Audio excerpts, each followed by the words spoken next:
Hello everyone. कल हमने अपने वीडियो में आपको बताया था कि हमने सॉम और इरिगेशन कंप्लीट कर लिया है और अब हम एक नया सब्जेक्ट शुरू करेंगे। या तो वो बीएमसी होगा और या तो वो स्टील होगा। ठीक है, तो जो आज हम शुरू करते हैं सबसे पहले वो है स्टील। ठीक है, it is very simple and interesting subject. Okay, which is design of steel structure. ठीक है, तो इसको शुरू करने से पहले हम इसके चैप्टर्स देख लेते हैं, कौन कौन से चैप्टर्स हैं। ओके, तो ये है हमारा डिज़ाइन ऑफ स्टील स्ट्रक्चर। इसमें से पहला जो है वो है रिवेट एंड बोल्ट कनेक्शन, फिर है हमारा वेल्ड कनेक्शन, फिर है टेंशन मेंबर, उसके बाद नेक्स्ट है कंप्रेशन मेंबर, फिर हमारा आता है steel beam end plate girder. Okay, फिर आता है next industrial roof trusses, column, basis and traces. ठीक है, तो मैं आपको बता दूं कि आरसीसी हुआ, स्टील हुआ और आपका सॉम हुआ, इसमें 2 से 3 चैप्टर्स जो होते हैं कॉमन है। ठीक है, जैसे कि कॉलम हो गया, बीम हो गया। ठीक है, तो इसमें सारी सिमिलरिटी सेम ही रहती हैं, बस थोड़ा बहुत वेरिएशन होता है जो कि मैं आपको जब हम शुरू करेंगे चैप्टर तब बता देंगे। ओके, तो आइए हम शुरू करते हैं।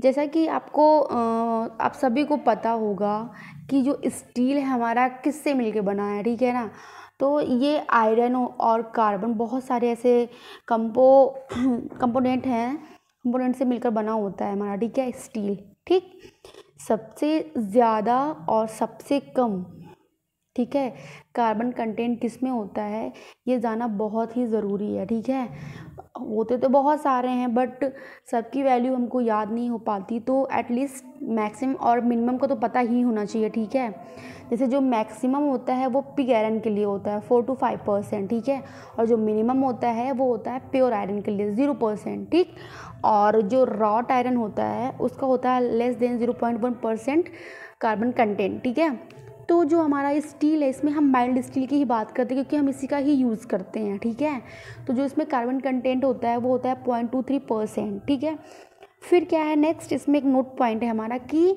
When carbon content is increases in steel then strength, hardness and brittleness will be increases but ductility will decreases. ठीक है, आई होप चीज़ें आपको क्लियर हो गई होंगी, ये जो मैंने नोट पॉइंट बताया भी।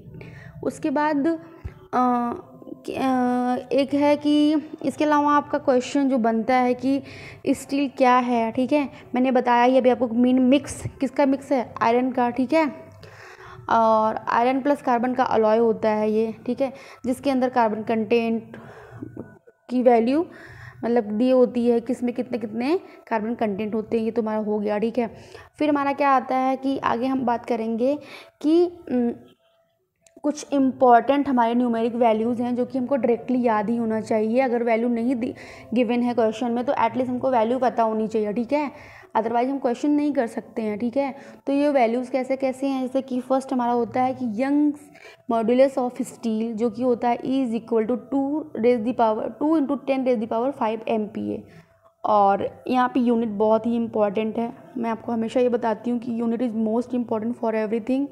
ओके, और एक बात और था कि हमारा जैसे कि एक एल्युमिनियम होता है, एक स्टील होता है। ठीक है, तो एल्युमिनियम और स्टील हमेशा ही कंपेरेबल होते हैं। ठीक है, बिकॉज दोनों ही इंडस्ट्री में लार्ज स्केल पर अवेलेबल होते हैं। ठीक है, तो इसको याद करने का आसान तरीका मैं आपको बताती हूँ। अभी पहले हम इसकी वैल्यूज़ देख लेते हैं। फिर क्या है कि Young's modulus of aluminium is 1/3 of the steel, यही बताना था मुझे कि ये मतलब जैसे कि यंग्स मॉडल्स जो है स्टील का इतना था, मैंने इसका 3 किया तो इतनी वैल्यू निकल के आएगी 0.7 × 10⁵ MPa है। ठीक है, फिर कह रहा है डेंसिटी ऑफ एल्यूमिनियम कितना होता है 1/3 ऑफ द स्टील। ठीक है, और इसका कितना होता है 7850 होता है आई थिंक ना स्टील का डेंसिटी। ठीक, तो उसका 1/3 करेंगे तो हमारा हो जाएगा इतना 2700। ठीक है, उसके बाद फिर हमारा क्या आता है कि जो स्टील का वो होता है पॉइजन रेशियो होता है 0.286, और ये जो हमारा होता है मोमेंट ऑफ रिजिडिटी, ठीक है, ये होता है 0.769 इंटू 10⁵ MPa, और थर्मल कोफिशिएंट जो होता है स्टील के लिए, और इसलिए हम क्या नाम है इस कंक्रीट में जो बार्स लगाते हैं वो स्टील के लगाते हैं, ठीक है, क्योंकि इनका थर्मल कोफिशिएंट इक्वली होता है, ठीक है। तो 12 इंटू 10⁻⁻6 पर डिग्री सेंटीग्रेड, ठीक है, ये वैल्यूज याद रखिएगा। और एल्युमिनियम का क्या उतना होता है 23 इंटू 10⁻⁻6 पर डिग्री सेंटीग्रेड। और एक मैं आपको बता देती हूँ दूसरी चीज़, जो पॉइजन रेशियो होती है, ठीक है, वो अलग अलग होती है, ठीक है ना।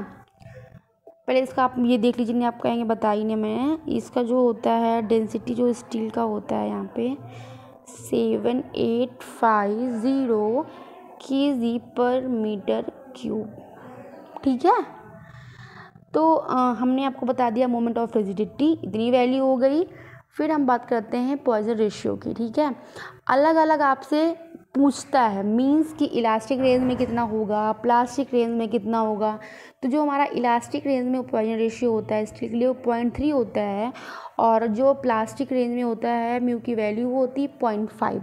इसका क्या मतलब हुआ प्लास्टिक रेंज का, कि मीन्स अगर कोई मटेरियल है वो परमानेंट चला गया है, ठीक है, लोड लगाने पर, तो जब आपके जो स्टील का अंदर डिफॉर्मेशन है आ जाता है तो क्या हो जाएगा, वो प्लास्टिक उसमें है ना, ये तो उसमें डिफॉर्मेशन हो गया परमानेंटली, ठीक है, वो दोबारा अपने शेप में वापस नहीं आ रहा, तो उसको बोलते हैं प्लास्टिक रेंज, ठीक है।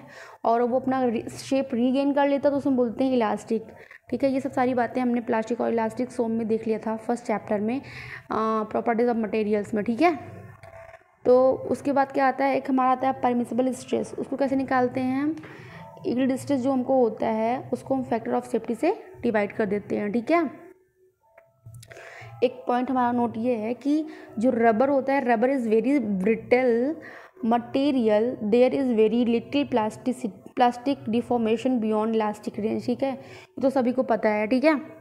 तो उसके बाद क्या है कि factor of safety is equal to 1.67 for axial tension और कॉम्प्रेशन। जो फैक्टर ऑफ सेफ्टी हम लेते हैं वो एक्सियल टेंशन और कॉम्प्रेशन के लिए, दोनों के लिए सेम ही होता है 1.67, ठीक है, क्लियर हो गया।